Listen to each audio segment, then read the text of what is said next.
We seemed like a great couple, but then I found out she was unfaithful with 3 different men in our home, caught on cameras I had put up. I got my revenge by revealing this to everyone at our 10th wedding anniversary party. In the peaceful Maplewood suburb, with its blooming cherry blossoms and immaculate lawns, Suzanne and Paul Thompson's home stood proudly. Their charming Victorian house, boasting an elegant wraparound porch, was more than just brick and mortar. It represented their deep love, a union others admired. Paul, an accomplished architect, and Suzanne, a celebrated art curator, were perceived as an ideal couple, revered in their tight-knit community.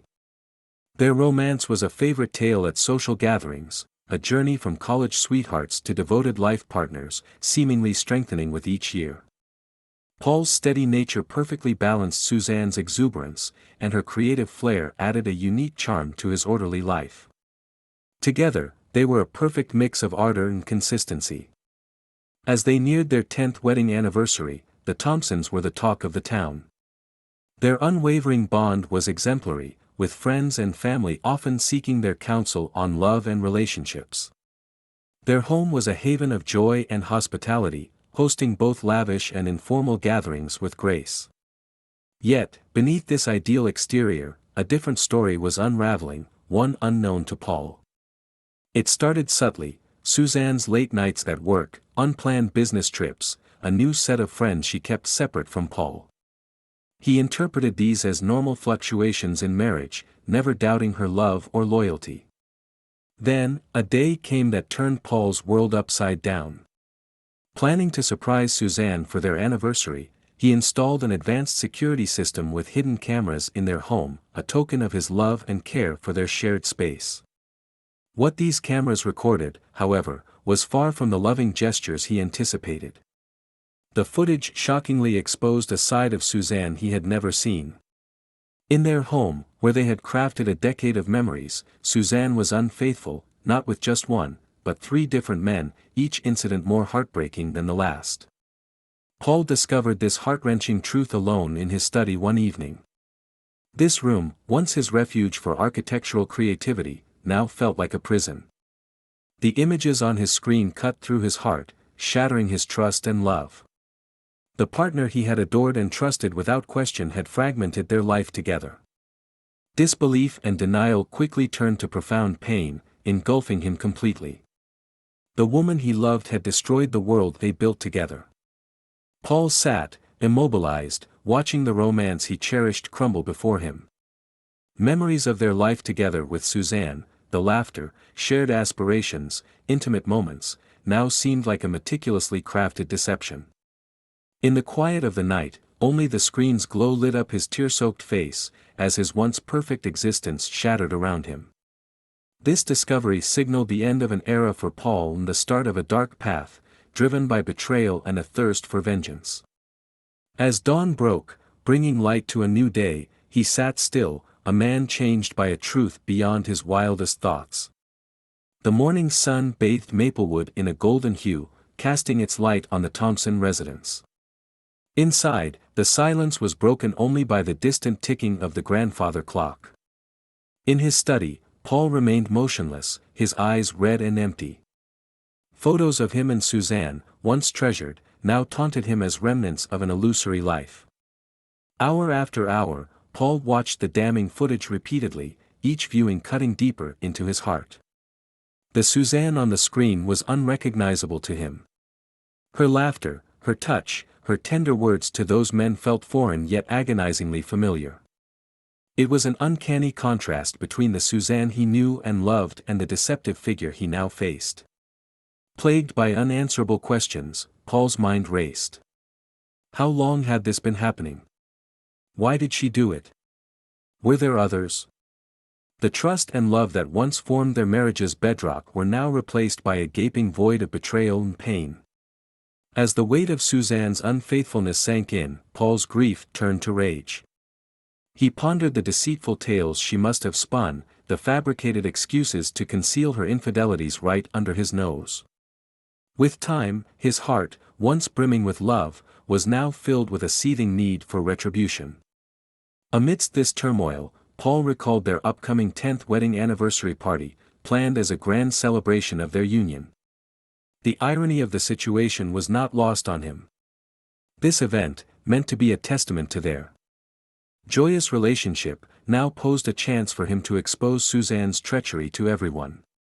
The concept of vengeance began to crystallize in Paul's mind. He imagined Suzanne's expression of shock and humiliation as he revealed her betrayal in front of their friends and family. This vision granted him a frigid satisfaction. It wouldn't heal his hurt, but it would demonstrate the repercussions of her actions. As daylight faded to evening, Paul started formulating his plan. He had to behave normally around Suzanne to keep her from suspecting anything. Concealing his inner chaos would be challenging, yet he was resolute. His genuine love for her had transformed into the driving force for his impending reprisal. That evening, as Suzanne returned home, lively and unsuspecting, Paul greeted her with a contrived smile. During their subdued dinner, Suzanne talked about her day, unaware of the turmoil within her husband. Paul replied with nods and half-hearted smiles, his thoughts haunted by the scenes he had uncovered. Post-dinner, they went their separate ways, Suzanne to her art studio, and Paul to his study. Alone, he pondered over the anniversary party invitations, now carrying a grim meaning. He held one, tracing its elegant lettering. This invitation had morphed into a summon to an entirely different event, one that would shatter the illusion of their perfect union. Lying in bed later, Paul recognized the irreversibility of his chosen path. There was no retreat from the scheme he had initiated. The once affectionate husband had transformed into a man with a mission, propelled by the immense power of a shattered heart. In the days leading to the party, Paul's life became a display of guile and pretense. He operated mechanically, his smiles hollow, portraying the attentive spouse while consumed with the elaborate details of his vengeance. Suzanne, completely oblivious to the looming tempest, was absorbed in the excitement of the forthcoming celebration. Her vibrancy in arranging the event contrasted sharply with Paul's inward brooding. He engaged with the right responses, yet his heart was detached. Behind the scenes, Paul meticulously arranged his scheme. He checked the guest list, ensuring all significant friends and family would witness Suzanne's disgrace. He liaised with caterers and decorators, maintaining the image of a devoted husband planning a surprise for his wife. The pivotal aspect of his plan involved the three men from the video. Through social media investigation and discreet questioning, Paul identified them. He sent them anonymous invites, cunningly composed to intrigue them without disclosing too much. Their presence was vital, as they were the central figures in the impending dramatic revelation. As the day of the celebration neared, an unmistakable tension permeated the Thompson household. Paul experienced it in every strained conversation, shared meal, and moment in Suzanne's presence. He was leading a dual existence, outwardly a devoted husband, yet inwardly a man racked with pain and longing for vengeance.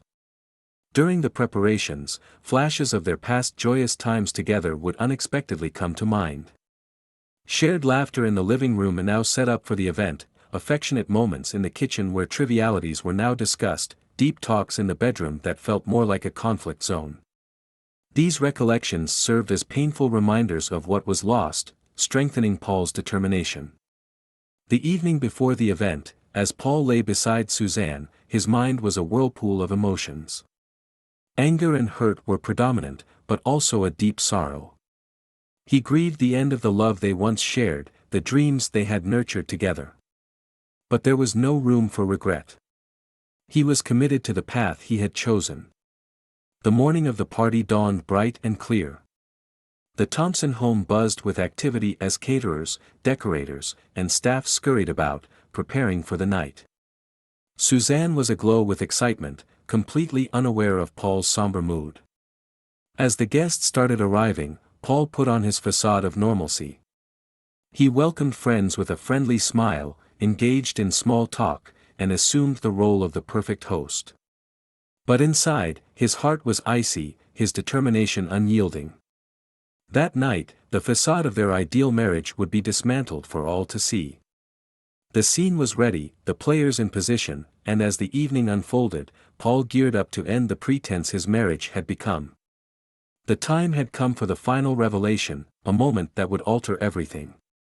In the lead-up to their grand 10th anniversary, Maplewood buzzed with excitement. The Thompsons' celebration was set to be magnificent, evident in every detail carefully overseen by Suzanne. Paul, however, felt like a mere observer in the drama of his life, the burden of his forthcoming disclosure growing heavier as the hours passed. The day before the party, their home was transformed into a grand venue. Florists decorated the spaces with beautiful blooms, chefs prepared exquisite meals, and a jazz band set up, ready to provide a night of enchanting music. Amidst this hustle, Suzanne was the epitome of joy and anticipation, blissfully ignorant of the looming storm. Paul, meanwhile, embodied a picture of inner conflict. Watching Suzanne, he was flooded with memories of their life together, their first date, their wedding, the myriad of joyful moments they had shared. These once cherished memories now served as painful reminders of betrayal. His heart was torn between sorrow and anger, reflecting on the love that once flourished and the anguish that had taken its place. As evening approached, the house was set for the party, looking more splendid than ever, ostensibly a venue for celebrating love and dedication. But for Paul, it felt like the backdrop for an impending tragedy. That night, as they retired to separate rooms, the gap between Paul and Suzanne extended beyond the physical. It was as though an unseen barrier had risen, isolating their worlds. Suzanne dreamt of a perfect anniversary, while Paul was consumed by thoughts of deceit and the looming revelation. He mentally rehearsed his plan, ensuring every detail was accounted for. The footage was primed for display, the guests were all notified, and the stage was set for the disclosure. Paul was aware that his actions would signal the end of their marriage and unravel the life they had built. Yet, he was driven by a relentless need to disclose the truth. In the solitude of the night, Paul wrestled with various emotions. A part of him still harbored love for Suzanne, wishing this all to be just a bad dream. But the stark reality of her betrayal was inescapable.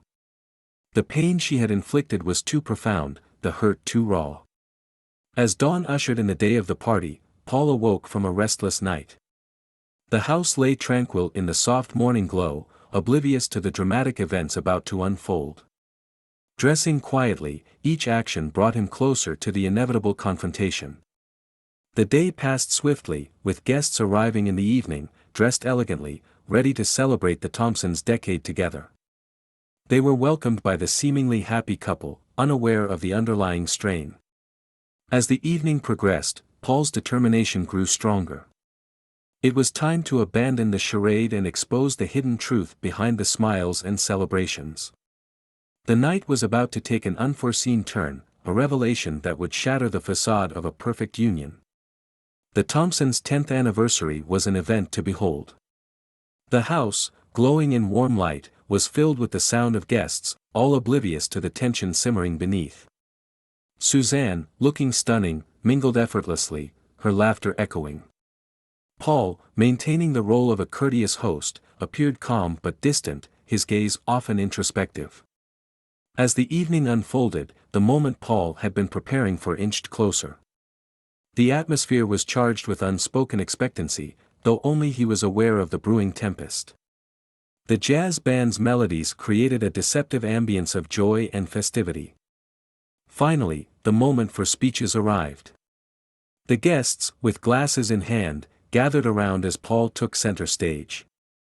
He began with an homage to their marriage, choosing his words meticulously, his voice unwavering. He talked about love and partnership, about overcoming challenges together, eliciting nods and smiles from the audience. Suzanne, standing by him, glowed with pride, oblivious to the edge she was teetering on. Then, Paul's tone shifted. A hush fell over the room as his words darkened. He spoke of trust and betrayal, his eyes fixed on Suzanne, who returned his gaze, first with confusion and then with dawning horror. Silently, Paul signaled the AV technician. The lights dimmed, and the screen came alive, showing the first video he had captured. A collective gasp rippled through the room as the footage played, starkly revealing Suzanne's unfaithfulness. In those moments, Suzanne's world shattered. She faced the stunned expressions and judgmental stares from friends and family, Paul's cold, accusing gaze, and the undeniable evidence of her betrayal displayed for all to see. She recoiled, covering her mouth, her eyes wide with shock. The revelations continued, each video striking another blow to the illusion of their perfect marriage. The three men, also among the guests, were revealed, their identities laid bare. They stood, embarrassed and ashamed, their heads lowered. As the final video concluded, a deafening silence engulfed the room. Paul's face showed a mix of deep sorrow and a bitter sense of triumph. He had laid bare her betrayal but at the expense of his own inner peace. Suzanne, now the target of collective disdain, attempted to speak, to explain, to apologize, but words eluded her. The friends she had valued turned away, the love she had overlooked vanished, and her familiar life disintegrated. In the aftermath, the fallout for Suzanne was devastating. Shunned by friends, ostracized by the community, she lost her job and her social status. Once a vibrant and beloved figure, she became a pariah, her name a symbol of treachery and duplicity. Paul, despite achieving his vengeance, found no comfort in Suzanne's ruin. The love he once held for her turned to dust, leaving him hollow and isolated in the remnants of their once joyful home. The tale of Paul and Suzanne Thompson didn't culminate in a celebration of a decade of marriage, but in a tragic revelation that ripped apart lives and left only desolation. In his quest for revenge, Paul lost everything, and Suzanne, formerly the heart of every gathering, was reduced to a mere shadow, an emblem of the cost of betrayal and the destructive nature of revenge.